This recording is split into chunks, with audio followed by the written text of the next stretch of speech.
وأكون للخير العميم مثالا. Nah tentunya dalam pembahasan mukaddimah kita, kalau tidak salah, kita membicarakan tentang beberapa poin. Ini ada beberapa poin yang sudah kita pelajari pada kesempatan kajian offline kita yang pertama.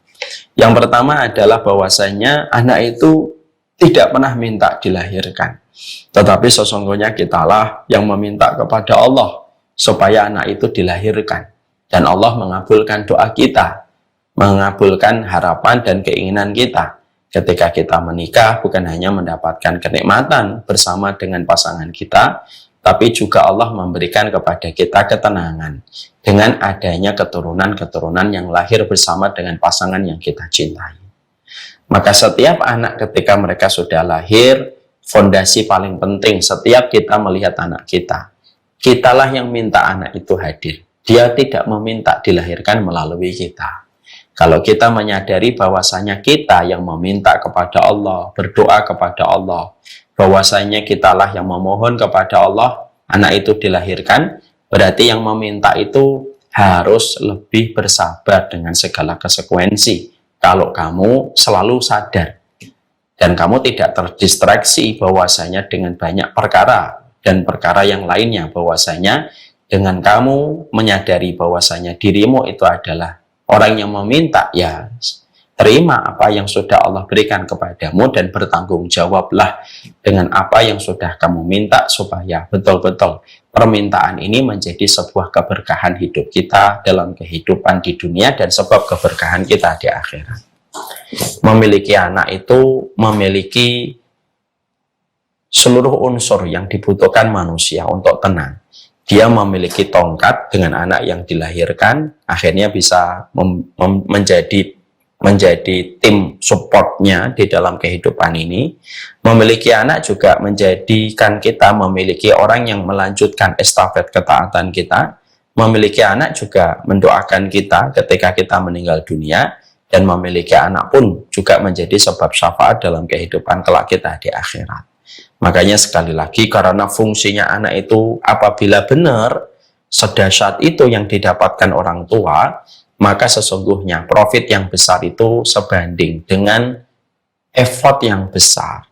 Karena tidak mungkin dong kamu mendapatkan profit besar, dividen besar, tapi effortnya itu biasa-biasa aja. Tidak bisa. Sesungguhnya setiap keuntungan, dalam tanda petik, setiap keberkahan yang kamu dapatkan ketika memiliki anak, itu sebanding dengan kerja keras yang kalian harus lakukan sebagai suami istri ketika sudah mendapatkan titipan anak yang Allah hadirkan dalam teras kebersamaan kita dengan pasangan kita. Sekali lagi ya Ibu, saya menyampaikan, kalau kita punya anak, lalu betul-betul kita menyadari anak merupakan anugerah, anak merupakan sebuah hadiah terbaik yang Allah berikan kepada manusia, di mana para nabi pun sebagian diuji dengan lamanya mereka tidak mendapatkan keturunan, yang menjadikan para nabi itu terus berdoa kepada Allah supaya mereka diberikan keturunan. Kenapa para nabi itu terus berdoa untuk meminta keturunan? Kan biasanya para nabi itu mereka orangnya qanaah. Tapi kenapa kok sampai ada nabi ketika mereka belum diberikan keturunan, seperti Ibrahim setelah melewati 90 tahun baru mendapatkan Ismail, seperti Zakaria setelah melewati 100 tahun baru beliau mendapatkan seorang anak. Kenapa? Para nabi yang biasanya qanaah, tapi dalam konteks anak mereka terus berdoa meminta supaya diberikan anak, dan tidak menggunakan sisi qanaahnya ketika ketika belum mendapatkan anak. Tapi terus berdoa mengetuk pintu langit. Ya karena anak itu memang luar biasa. Tadi saya katakan ada 4. Anak itu menjadi tongkat kita ketika kita dalam kondisi semakin tua. Fitrahnya kita apa? Mim ba'di quwwatin dha'fa. Setelah kuat kita akan turun seluruh yang kita miliki pada kekuatan yang sudah pernah kita dapatkan. Mata kita mulai rabun, telinga kita mulai susah mendengar, kaki kita mulai gemetar. Maka ketika kita mendapatkan anak, salah satunya adalah itu akan menjadi sebuah tongkat bagi kita. Yang kedua, ketika mendapatkan anak, sesungguhnya mendapatkan anak adalah yang melanjutkan estafet amal soleh kita. Anak kalau melihat ibu dan bapaknya sholat, mereka sholat karena dia mendapatkan contoh terbaik dari bapak dan ibunya untuk melaksanakan sholat. Bapak dan ibu ketika dikuburkan di alam kuburnya, terbujur kaku di alam barzakhnya, maka setiap anak kita sholat, maka mengalir pahalanya untuk kita. Itu baru dihitung sholat. Bagaimana adab yang dia dapatkan dari orang tua, etika yang dia peroleh, akidah yang dia pelajari, tauhid yang dia dapatkan dari orang tuanya, maka itu tidak akan dibiarkan sia-sia. Saya mengajar kepada murid-murid saya, itu pun mendapatkan pahala. Apalagi ketika mengajarkan titipan yang betul-betul khusus. Allah paketkan titipan itu untuk kita selaku orang tua. Titipan itu dan paket itu adalah anak. Yang ketiga, mendoakan kita. Karena kita jujur, Ibu.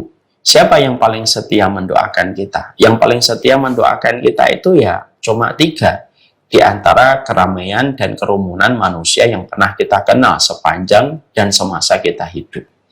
Kalau kita punya sahabat ada 50 orang, kita punya teman, di kontak handphone kita ada 2000 orang.